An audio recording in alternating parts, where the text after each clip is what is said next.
네, 여러분 반갑습니다. 김남규입니다. 우리 벌써 7주차네요. 오늘이 벌써 7주차가 됐고요. 우리 한 학기 시작한 게 엊그제 같은데 글쎄요, 온라인으로 하니까 오프라인보다 시간이 더 빨리 가는 것 같아요. 네, 계속 여러분들이 오히려 오프라인 때보다 더 질문도 많고 또 이메일을 통해서나 여러분들과 교류가 더 예전보다 조금은 더 활발해져서 그런지 모르겠는데 예전보다 한 학기가 더 빨리 가고 있다라는 생각이 듭니다. 학교에 학교에 나와 계신 분들도 많이 있는 것 같고요. 또 가끔 왔다 갔다 하시는 분들도 있고 아니면 아직은 조금 더 조심스러워서 이제 학교 방문을 자제하시는 분들도 계신데 확실히 예전 우리 학기 초보다는 조금은 학교에 오면은 학생들을 많이 만날 수 있는 것 같아요. 물론 이제 예년처럼 북적북적하지는 않고요. 적당히 이제 학생들이 조금 여유롭게 다니고 있는 것 같습니다. 그래서 어, 아직 그 정확히 가이드라인이 내려오지는 않았지만 우리 5월 9일까지 온라인 수업이잖아요. 5월 9일까지 온라인 수업이고 그 이후에 어떤 식으로 진행하게 될지 이번 주 초에 지금 제가 녹화하는 시기가 월요일이거든요. 그래서 이번 주 초에 가이드라인이 나온다고 했으니까 그에 따라서 우리 수업도 진행을 하면 될 것 같습니다. 너무나 고무적인 거는 우리 지난번 과제와 마찬가지로 이번에도 지난주에도 제가 과제 클러스터링 과제를 내드렸잖아요. 근데 오늘이 월요일이고 과제 마감이 내일 화요일까지니까 아직 시간이 많이 있죠.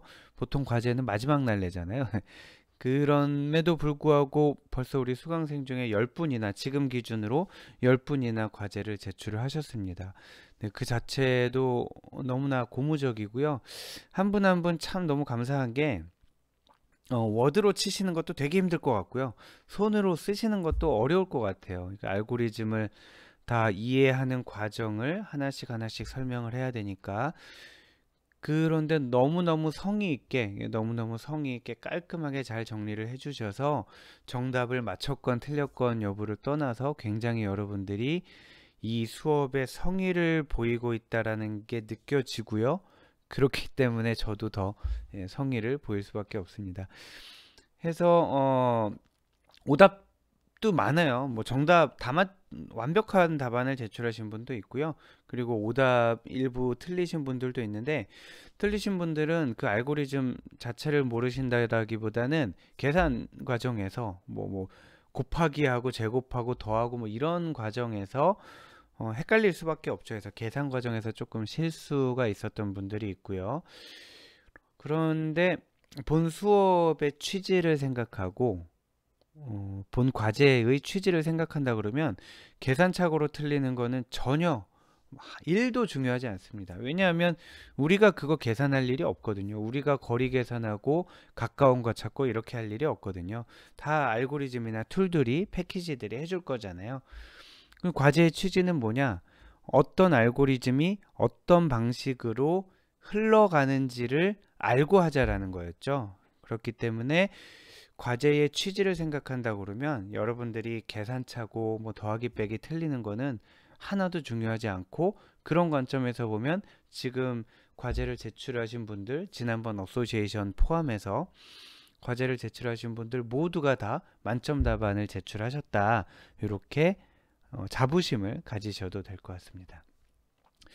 자, 우리 수업 들어가기 전에 학사 운영에 대해서 조금 말씀드리면 다음 주가 8주차잖아요. 그러면 중간고사 기간이란 말이죠. 그래서 중간고사를 어떻게 할까 고민을 많이 했어요. 우리 뭐 방법이 여러 가지 있겠죠.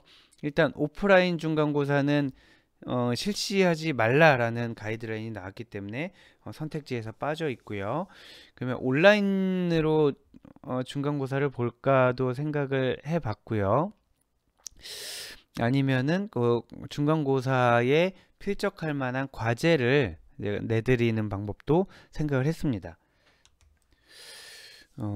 그런데 그건 역시도 제가 생각하는 제 과목의 취지에는 맞지 않아요. 그러니까 저는 지금 바라는 거는 여러분들이 지금 우리 지난주, 이번주, 뭐 지지난주에서 배운 내용들을 어, 하나도 틀림없이 다 이해하시기를 바라지 않고요. 그럴 필요도 없을 것 같아요. 이 수업, 다른 수업 얘기를 하는 건 아닙니다. 이 수업만큼은 그러실 필요는 없을 것 같고, 다시 한번 우리 학기 첫 주에 말씀드렸던 걸 리마인드 해드리면, 여러분들이 나중에 어떤 프로젝트나 논문을 쓰시다가 어떤 개념을 접하게 됐을 때, 어? 이, 완전히 모르는 단어를 들으면 굉장히 이제 좀 어디서부터 파나가야 될지 어렵잖아요. 그런데 이거 어디선가 들어봤는데 그때 데이터 과학개론 시간에 배운 것 같은데 하고 그때 검색을 하는 인덱스 정도로 이 수업을 저는 활용을 하고 싶다라는 거죠. 그래서 지금 굳이 이제 시험을 온라인으로 보거나 아니면은 온라인 시험으로 보려면은 문제가 어려워져야 되거든요. 예, 오프라인 할 때랑 온라인으로 할 때는 이제 테이크홈으로 할 때는 문제 수준이 달라져야 되는데 지금 그럴 필요는 없을 것 같고, 다만 시험은 평가는 어떻게든 필요하니까 기말고사 때는 한꺼번에 모아서 네, 그때는 시험을 실시하도록 할 겁니다.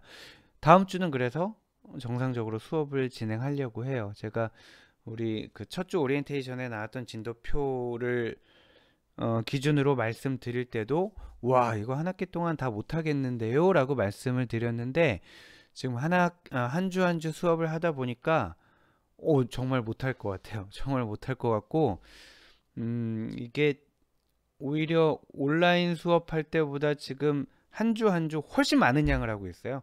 훨씬 많은 양을 하고 있음에도 불구하고 네, 그래도 이제 훨씬 많은 양을 하니까 그나마 진도가 따라가 주는 것 같은데 그럼에도 불구하고 제가 조금 마음이 급해요. 그래서 또 어느 정도 제가 생각한 것까지는 진도를 나가고 싶은 마음이 있어서 이번 주 클래시피케이션 하고 다음 주도 이어서 시험이나 과제 없이 바로 클래시피케이션을 하도록 하겠습니다.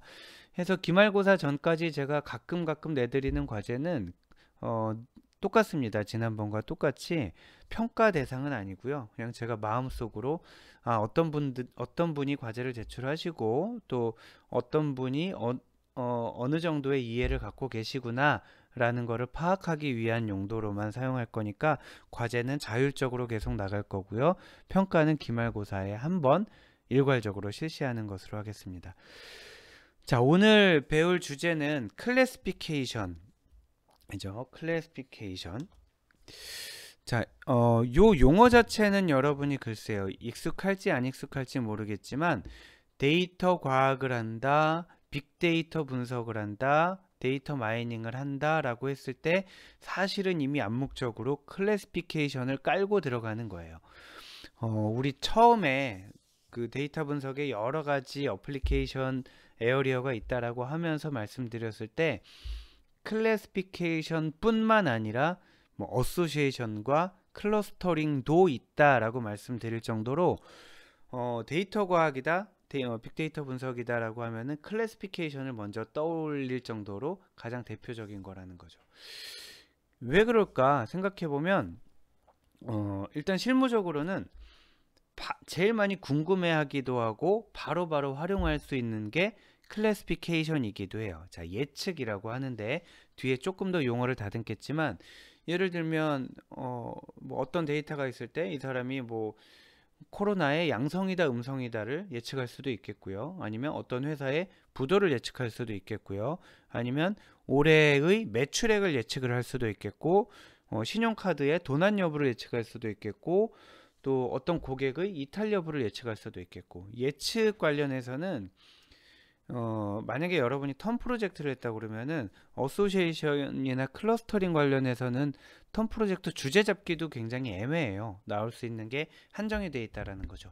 그런데 클래시피케이션 같은 경우에는 여러분이 각자 관심을 갖고 계신 분야 혹은 하고 계신 일 중에 예측이 필요한 일은 어마어마하게 많다라는 거죠. 네, 굉장히 많습니다. 그래서 실무적으로는 활용도가 높기 때문에 클래시피케이션에 대한 수요가 많이 있었고요. 공부하는 사람 입장에서는 또 다른 측면의 장점이 있습니다. 뭐냐면 검증이 된다라는 거죠. 자, 내가 어떤 알고리즘을 고안을 하고 방법론을 고안을 했을 때 이 내가 만든 방법론이 기존 방법론과 다르다라는 거는 여러 가지로 보일 수가 있어요. 여러 가지로 보일 수가 있는데 내가 만든 방법론이 기존 방법론보다 좋다라는 것을 보이기가 어렵다는 거죠. 어소시에이션과 클러스터링 같은 경우에도 그렇습니다. 그런데 클래시피케이션 같은 경우에는 방법이 있어요. 네, 여러 가지 물론 매저가 많이 있지만 가장 우리 잘 알고 있는 직관적인 매저로 보면 정확도라는 게 있죠. 저 사람이 만든 방법론은 78%가 적중률을 보였는데 내가 만든 방법론은 85%의 적중률을 보였다.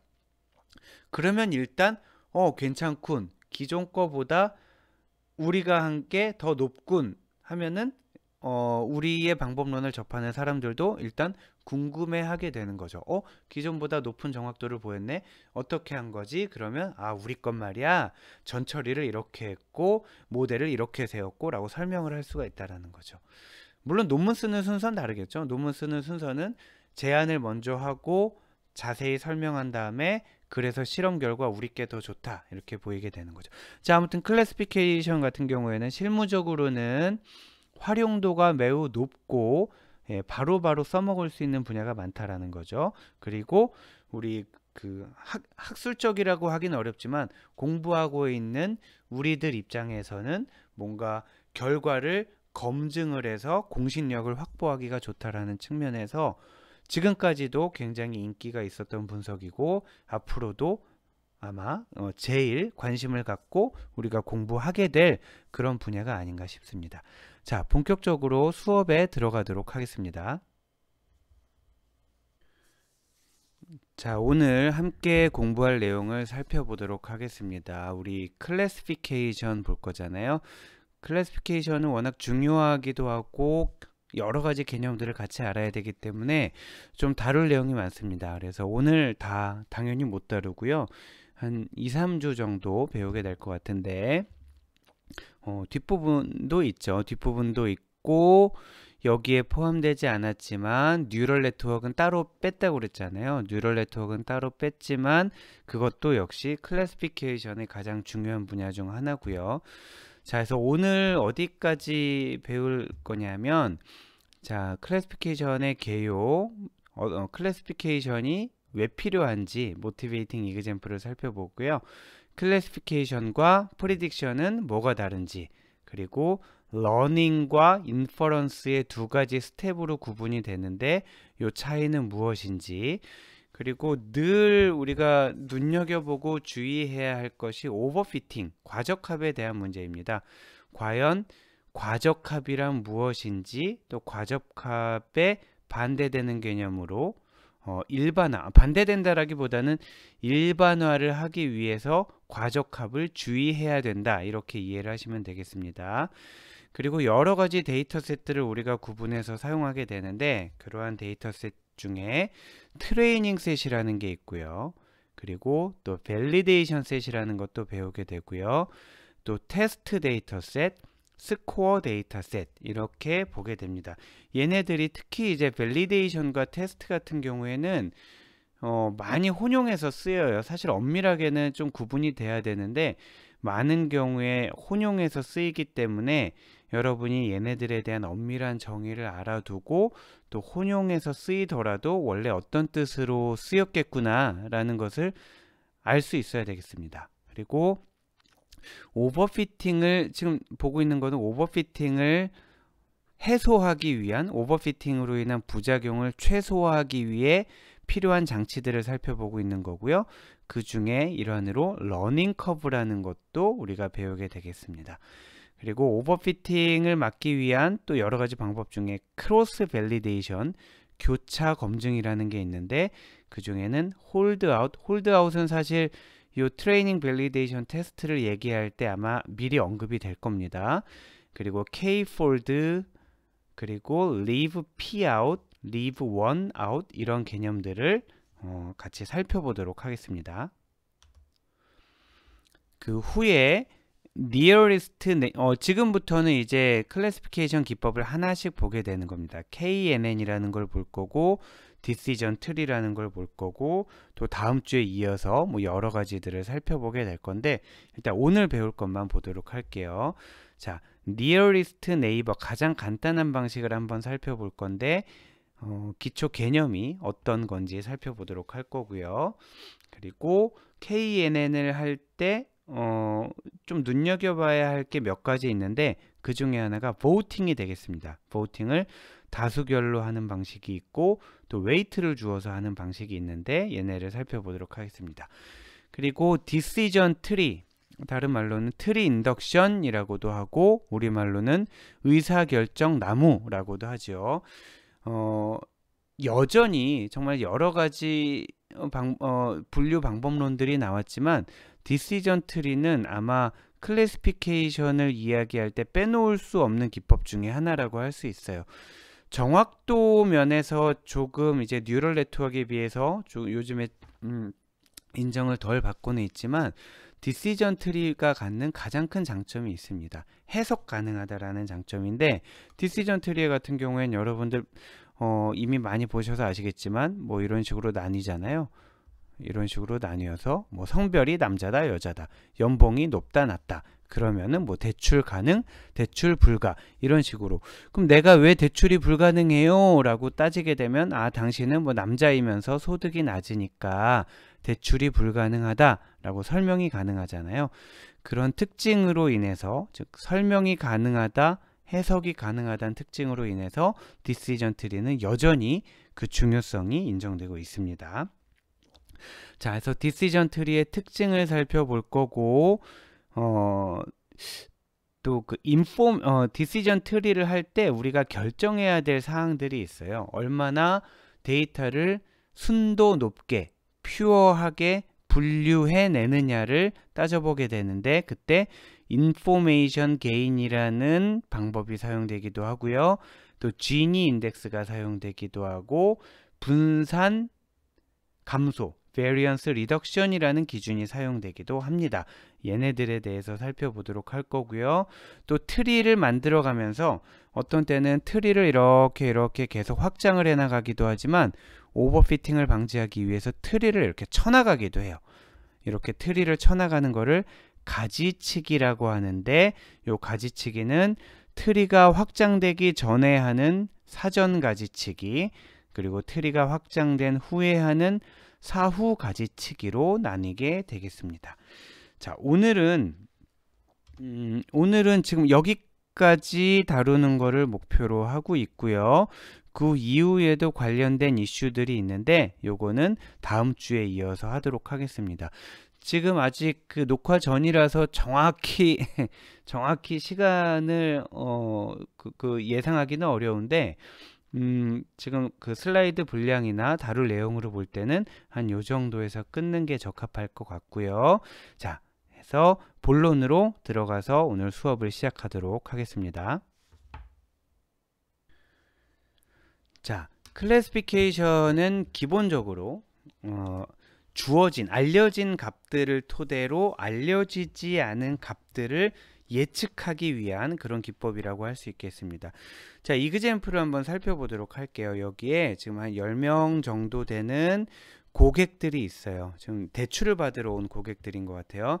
성별, 나이, 수입, 결혼 여부, 그리고 얼마를 빌리러 왔고, 그랬더니 그 사람들이 나중에 연체를 했다 안 했다 이런 기록들이 있는 거예요. 예를 들면 어떤 여성이 29살이었는데 수입이 1800이었어요. 그리고 결혼을 했대요. 그리고 4만을 뭐 달러라고 합시다. 4만 달러를 빌려갔어요. 그리고 몇 달이 지난 후에 봤더니 원래 갚기로 한 기간을 지나서 연체를 했다라는 거죠. Y를 연체라고 보도록 하겠습니다. 그래서 여기 둘, 넷, 여섯, 여덟, 둘, 넷, 여섯, 9명의 고객을 가지고 어떤 고객들이 주로 연체를 하는지 그 패턴을 찾아낸 거죠.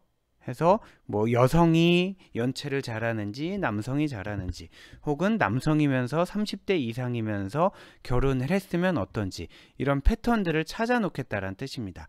그래서 그 패턴을 찾아서 어디에 쓰느냐? 새로운 고객이 왔어요. 자, 오늘 새로운 고객이 들어왔으면은 이 사람은 지금 성별, 나이, 수입, 결혼 여부, 얼마 빌리러 왔는지는 알 수 있지만 이 사람이 나중에 연체를 할지 안 할지는 지금 시점에서 알 수가 없잖아요. 자, 모르는 값을 예측을 하려고 한다라는 거죠. 위에 있는 9개의 현재까지 쌓인 데이터를 바탕으로 해서 앞으로 일어나지 않은 일을 예측을 해서 만약에 얘가 연체를 할 것 같다 그러면 돈을 안 빌려주려고 하는 겁니다. 물론 지금 제가 말씀드리면서 현재까지를 기준으로 해서 앞으로 일어나지 않은 일을 예측한다고 했지만 클래시피케이션의 경우에는 미래의 일을 예측하는 것도 중요한 임무 중에 하나지만 현재 혹은 과거에 일어난 일이라도 알려져 있지 않은 일들을 예측하는 것도 이 예라는 게 사실 미래를 내다본다는 뜻이 아마 있을 텐데 자, 꼭 미래만 예측하는 게 아니라 과거나 현재의 알려져 있지 않은 값을 찾아내는 것도 클래시피케이션의 범주 중에 하나입니다. 자, 한번 눈으로 해볼게요. 원래는 이런 데이터들이 수만 건이 있어서 그 안에 분명히 패턴이 존재하지만 눈으로는 파악할 수 없을 때 마이닝을 돌리는 거란 말이에요. 트리를 돌리는 건데 지금은 9개밖에 없으니까 우리가 눈으로 볼 수 있단 말이에요. 자, 눈으로 쭉 봤더니 주로 어떤 사람들이 많이 연체를 하나, 네, 쭉 뭐 이렇게 눈으로 보이시나요? 지금 얘 같은 경우에는 보면은 아주 비슷한 애가 있네요. 지금 새로 들어온 요 친구 같은 경우에는 성별과 나이와 수입과 결혼 여부 그리고 얼마 빌리는지까지 다 비슷한 뭐 이런 사람이 있네요. 봤더니 자, 얘는 노후가 될 것 같다라는 거예요.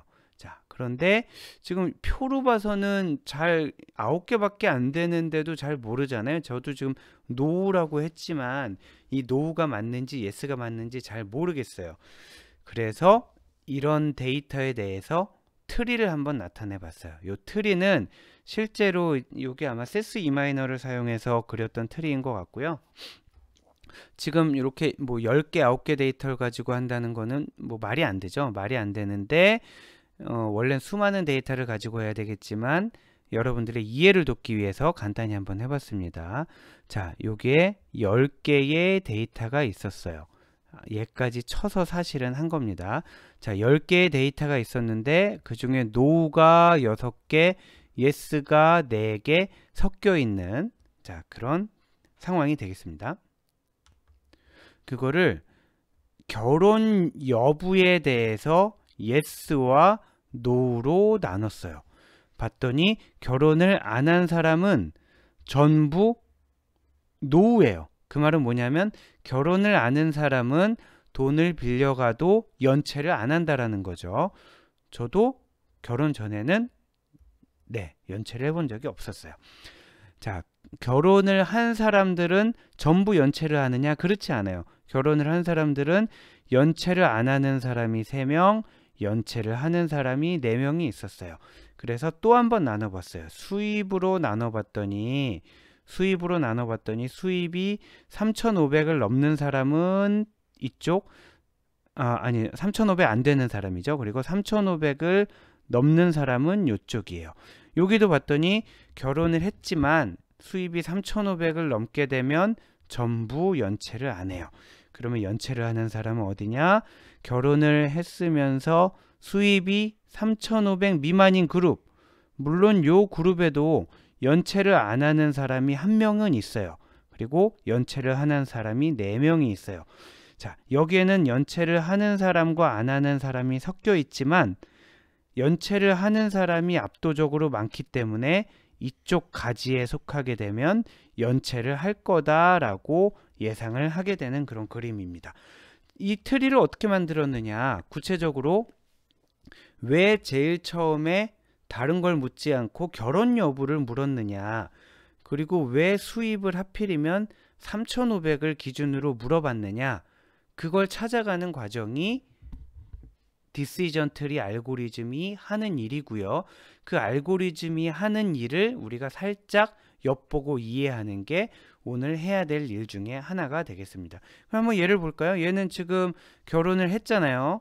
결혼을 했으니까 왼쪽으로 왔겠죠. 그리고 수입이 3,600이잖아요. 그러면 이쪽으로 가겠죠. 그러면은 답은 노우가 되겠습니다. 이쪽까지는 yes라고 대답, 노우라고 대답, 노우라고 대답. 자, 이런 식으로 하는 거를 우리가 클래시피케이션이라고 하고요. 지금은 가장 직관적으로 우리가 이해할 수 있는 디시전 트리를 가지고 이야기를 했지만 이렇게 클래시피케이션을 구현할 수 있는 방법으로는 굉장히 많은 것들이 있고, 그래서 오늘 그리고 다음 주 그리고 그 다음 주에 걸쳐서 우리가 많은 기법들을 배우도록 하겠습니다. 우리가 클래시피케이션이라고 하면서 사실은 실제로 클래시피케이션을 수행하는 경우도 있고, 클래시피케이션이라는 이름으로 프리딕션을 수행하는 경우도 있어요. 지금 요거 말씀드리는 거는 사실은 중요하지 않아요. 요 이름 자체는 일단 한번 제가 설명은 드리겠지만, 저도 막 분류와 예측을 혼용해서 쓰고요. 그러니까 저뿐만 아니라 여러 가지 문헌이나 뭐 여러 업무에서 분류와 예측을 섞어서 쓰기 때문에 요거는 그냥 한번 이런 게 있다라고만 알아두시고 너무 예민하게 받아들이실 필요는 없습니다. 자, 클래시피케이션을 엄밀하게는 클래시피케이션과 프리딕션 이렇게 둘이 나누게 됩니다. 굳이 한글로 다시 번역을 나누어 하자면 클래시피케이션은 분류라고 번역을 하고요. 프리딕션은 예측이라고 얘기를 합니다. 사실 그런데 현실에서는 그냥 클래시피케이션이라고 하고 분류라고도 했다가 예측이라고도 해요. 여기도 좀 예측이라고 또 써 있잖아요. 자, 예측하고자 하는 타겟 변수가, 목적 변수가 클래스 변수인 경우, 자, 클래스 변수인 경우를 우리가 분류라고 하고요. 예측하고자 하는 목적 변수가 구간형, 연속형 변수인 경우에는 예측이라고 합니다. 자, 예를 들면은 위아래 왔다 갔다 하면서 볼게요. 신용 대출을 아까 우리 앞에서 봤던 이그젬플이잖아요. 자, 이 사람이 돈을 빌려주면 갚을 건지 안 갚을 건지, 안전한지 리스키한지, 요건 지금 연속형이 아니라 범주형이죠. 그리고 신문 기사 카테고리를 예측할 때 어떤 문서를 받아봤는데 얘가 엔터테인먼트인지 스포츠인지 정치인지 사회인지, 얘네들은 연속형 변수가 아니잖아요. 한편 예를 보면 지점별 매출액을 예측한다. 어떤 지점에서 올해의 매출액이 얼마일지, 뭐 3,700만 원일지 뭐 5억일지 이런 숫자를 예측하는 경우에 우리가 프리딕션이라고 얘기를 하게 되고요. 주로 이제 프리딕션은 전통적인 통계에서 리그레션을 통해 많이 해오던 거죠. 그래서 오히려 조금 더 각광을 받게 된 거는 이런 숫자를 예측하는 것보다 사실은 범주형 변수, 범주형 목적 변수를 예측하는 이그젬플이 훨씬 많고, 얘네들을 위한 기법들이 훨씬 많은 것이 현실입니다. 자, 조금 더 보도록 할게요. 부도 여부를 예측한다. 그럼 이 회사가 5년 안에 부도가 난다, 안 난다. 아래로 내려가서 보면 이 회사가 5년 안에 부도가 날 확률. 자, 아래의 확률을 예측한다고 하게 되면은 숫자로 나타나 있고 연속형이잖아요. 그래서 부도 확률을 예측하는 거는 프리딕션의 영역이고요. 그리고 그래서 얘가 부도가 날 거다 안 날 거다라는 걸 예측하는 거는 분류의 영역이에요. 여러분들 느끼시는 대로 밀접하게 관련이 돼 있다라는 거죠. 자, 그래서 클래시피케이션을 할 때도 그 안에서는 숫자 형태로 확률을 먼저 예측하고 나서 분류를 하는 경우가 대부분이고요.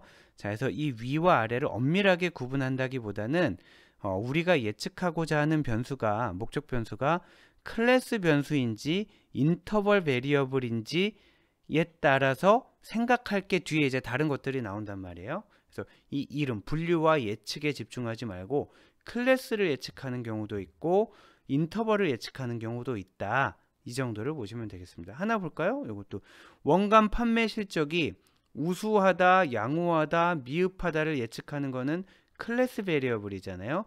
그런데 월간 판매 실적이 몇 원이냐를 예측하는 거는 인터벌 베리어블을 예측하는 프리딕션이 된다라는 겁니다. 자, 해서 우리가 분석을 수행할 때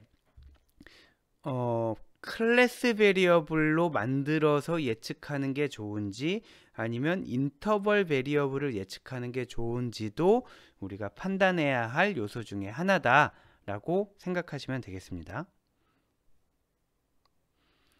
자, 다음으로 러닝과 인퍼런스에 대해서 살펴보도록 할게요. 자, 이것도 용어가 굉장히 헷갈립니다. 굉장히 헷갈리고 또 혼용이 돼서 쓰는데 나름대로 정리를 한번 해볼 테니까 여러분들이 이 기준을 한번 머릿속에 정리를 하시고 또 실제로 다른 책이나 다른 이제 이쪽을 종사하시는 분들이 용어를 사용하실 때는 잘 걸러서 들으시면 되겠습니다. 클래시피케이션을 수행한다라고 할 때는 학습과 추론의 두 단계로 구성이 돼요. 자, 아까 이그젬플을 예를 들면 위에 있는 9개를 대상으로 해서 뭔가 패턴을 발견하는 게 학습이고요. 그리고 새로 데이터가 들어왔을 때 여기에다가 답을 써 넣는 게 추론이 됩니다. 자, 그래서 학습은 답이 알려져 있는 데이터를 토대로 해서 뭔가 패턴을 발견해 나가는 과정이고, 추론은 그 패턴을 머릿속에 넣은 상태로 새로운 데이터가 들어왔을 때 답을 매기는 그런 과정이 되겠습니다. 그런데 학습을 우리는 러닝이라고 불러요. 자, 머신 러닝 할 때의 러닝이 여기에서 나온 거죠. 딥 러닝 할 때 러닝이 여기서 나온 겁니다. 그런데 러닝이라고도 하고 트레이닝이라고도 얘기를 해요. 자, 그런데 사실은 뒤에 가면은 얘는 이제 학습이라고 번역을 하고 얘는 훈련이라고 번역을 하는데, 뒤에 가면은 그 러닝을 할 때 트레이닝과 밸리데이션으로 또 나누게 되거든요. 트레이닝과 밸리데이션으로 나누게 돼서 저는 가급적이면은 학습이라는 말은 러닝으로 번역을 하고요. 학습은 러닝으로 번역을 하고 러닝에는 트레이닝과 밸리데이션이 있다. 이렇게 쓰는 거를 더 좋아하는데, 또 어떤 사람들은 트레이닝을 다시 트레이닝과 밸리데이션으로 나눴다라고 표현을 하기도 합니다. 자, 아무튼 학습은 저는 러닝이라고 하고요. 자, 추론, 답을 매기는 과정을 인퍼런스, 요건 말 그대로 추론이잖아요. 인퍼런스라고도 하고 스코어링이라고도 부르게 됩니다. 자, 한번 그림으로 보게 되면 여기 학습, 여기 트레이닝이라고 써 있죠. 자, 러닝, 트레이닝 같은 뜻으로 지금 사용한 겁니다. 데이터셋이 있어요. 데이터셋이 있어서 강아지 그림이 있고, 여기 강아지, 개네요. 개 그림이 있고, 개라고 써 있고요. dog라고 써 있고, 여긴 고양이 그림이 있고 캣이라고 써 있어요. 자, 입력 데이터가 있고 타겟이 알려져 있고요. 입력 데이터가 있고 타겟이 알려져 있어요. 자, 그러면은 여기에서 학습을 진행을 하는 겁니다. 자, 뭐 예를 들면 꼬리가 어떻고 뭐 입이 어떻고 귀가 어떻고 어떠하면은 도구고, 또 어떠하면은 캣이고, 이런 식으로 주어진 이미지에 대해서 태그를 붙이는 방법을 학습을 하게 됩니다. 이 과정이 러닝이 되고요. 그렇게 해서 우리가 뭔가 패턴을 찾았잖아요. 이 패턴을 우리가 모델이라고도 하고 패턴이라고도 하고 룰이라고도 하고 펑션이라고도 하고요. 네. 자, 모델, 룰, 펑션, 패턴 여러 가지 이름으로 부르게 되는데 가장 많이 쓰이는 이름은 모델이 되겠습니다. 즉, 우리는 학습을 통해서 모델을 만들어낸 거예요.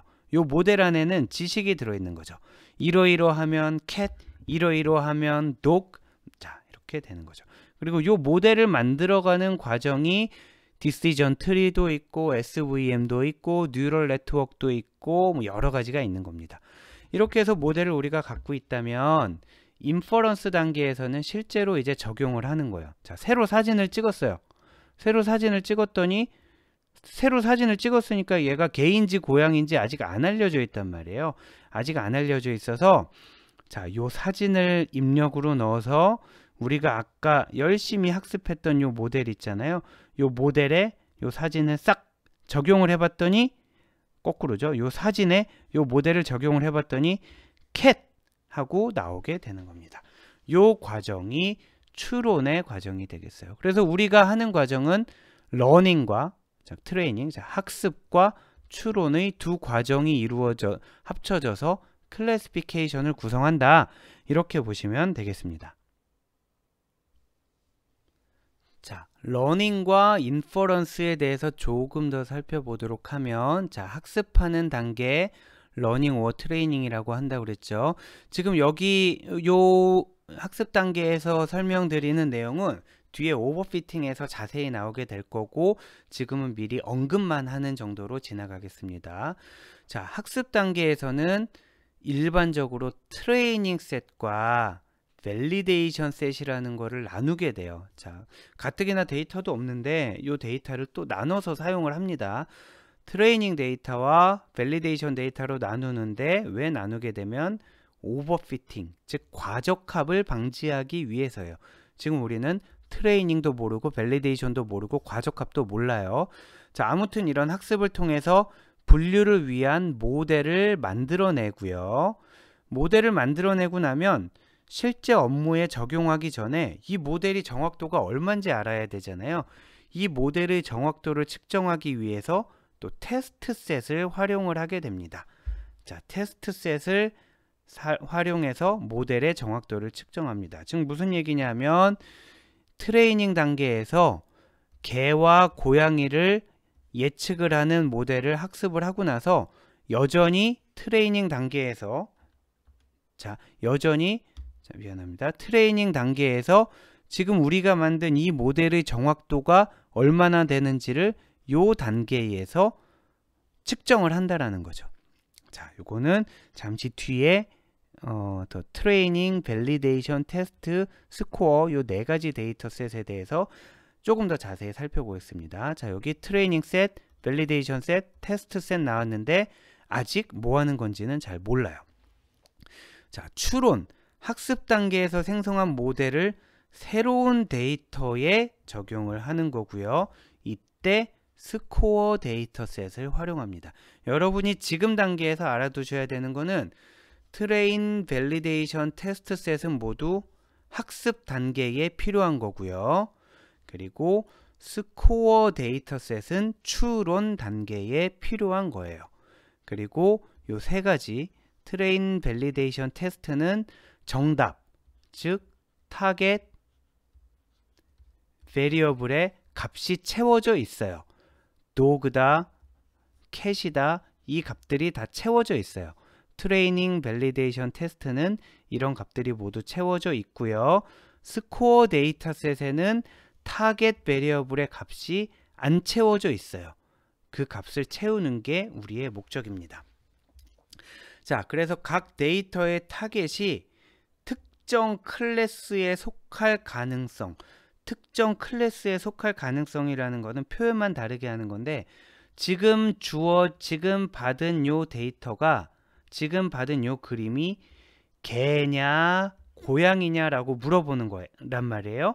그거를 요 표현으로 나눈다면, 요 표현으로 다시 해본다면, 지금 받은 요 이미지가 타겟 클래스가 도그에 속할 확률이 높냐, 캣에 속할 확률이 높냐를 예측하는 거예요. 자, 다시 지금 요 사진이 개냐 고양이냐 라고 묻는 거와 똑같은 질문이 뭐냐면, 지금 요 사진이 도그라는 클래스에 속할 확률이 높냐, 캣이라는 클래스에 속할 확률이 높냐.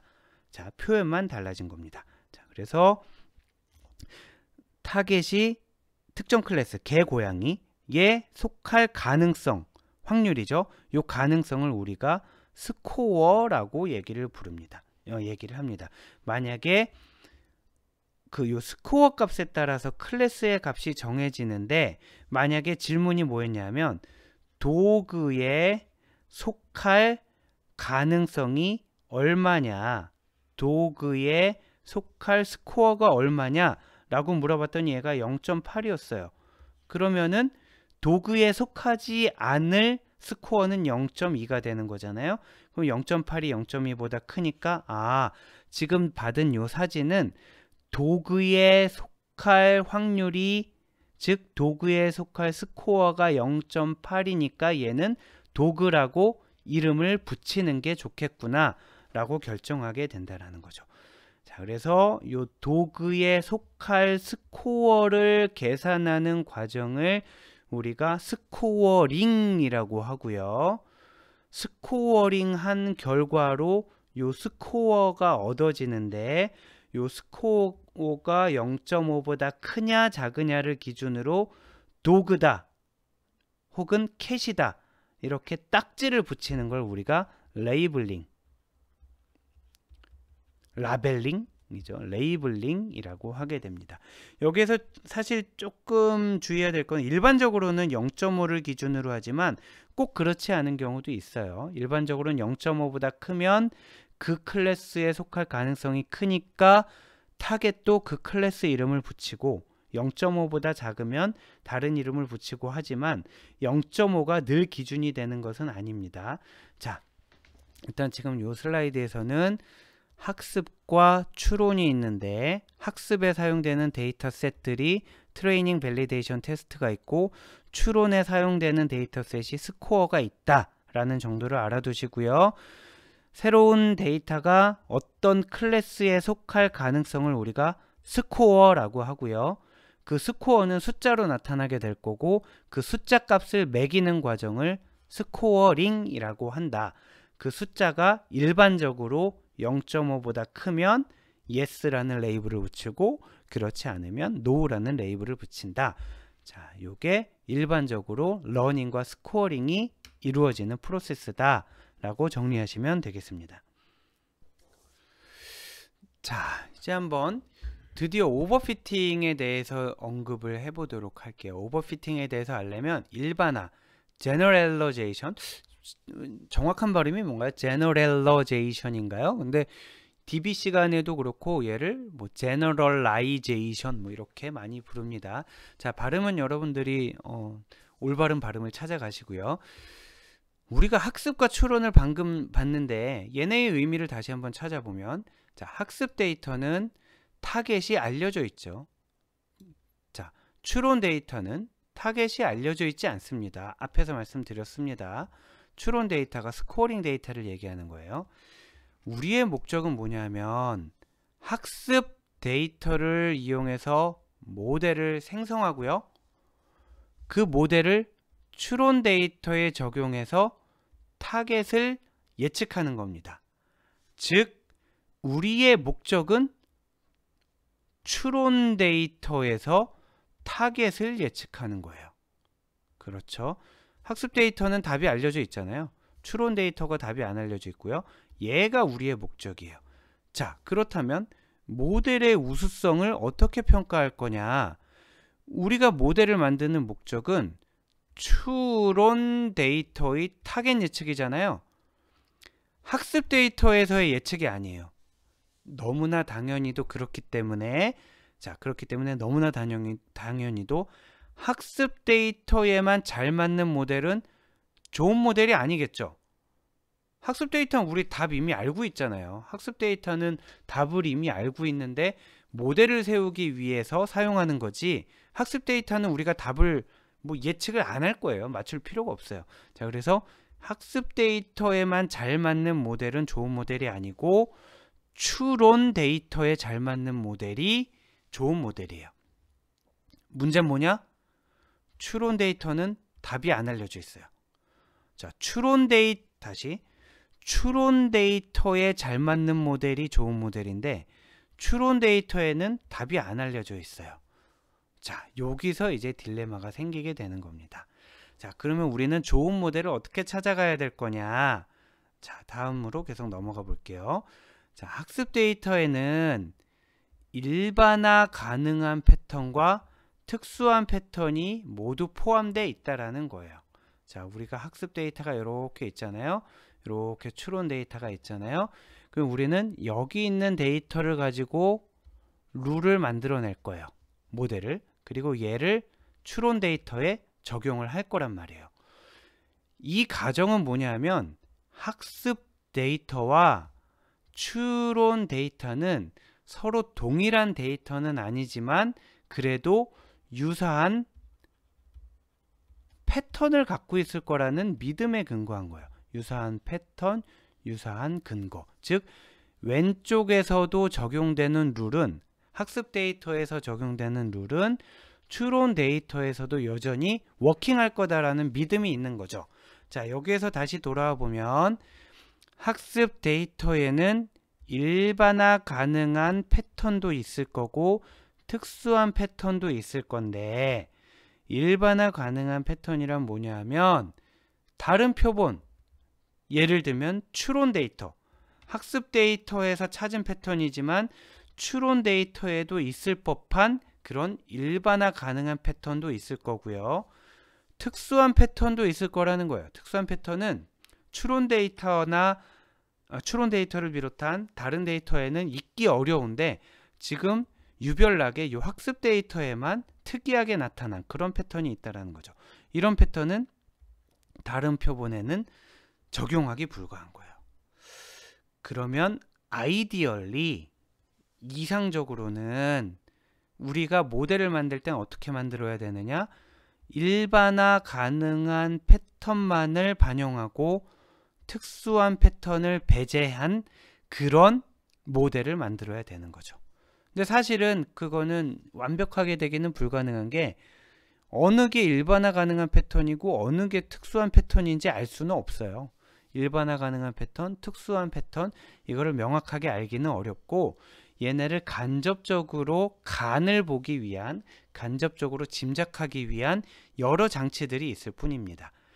자, 아무튼 일반화 가능한 패턴이 있고 특수한 패턴이 있다라고 가정할 때 우리의 목적은 최대한 일반화 가능한 패턴을 놓치지 않고 학습하면서 특수한 패턴이 끼어들지 않도록 배제하는 게 우리의 목적이 되는 거죠. 그런데 완벽할 수가 없는지라 모델이 만약에 학습 데이터의 특수한 패턴까지 지나치게 학습했다면 이거를 우리가 과적합, 오버피팅이라고 하고요. 너무 학습 데이터에 맞추다 보니까 딴 데 가서 안 맞게 되는 거죠. 반대로 모델이 학습 데이터의 일반화 가능한 패턴을 학습하다 말았어요. 덜 학습했다. 그러면 과소적합이라고 얘기를 하게 됩니다. 그런데 문제가 되는 거는 오버피팅이 늘 문제가 되고요. 오버피팅이 있는지 없는지를 찾아내고 오버피팅을 없애나가는, 줄여나가는 게 우리의 목적입니다. 과소적합은 주로 데이터가 너무 적어서 학습이 충분히 이루어지지 않았을 때 과소적합이 발생하게 됩니다.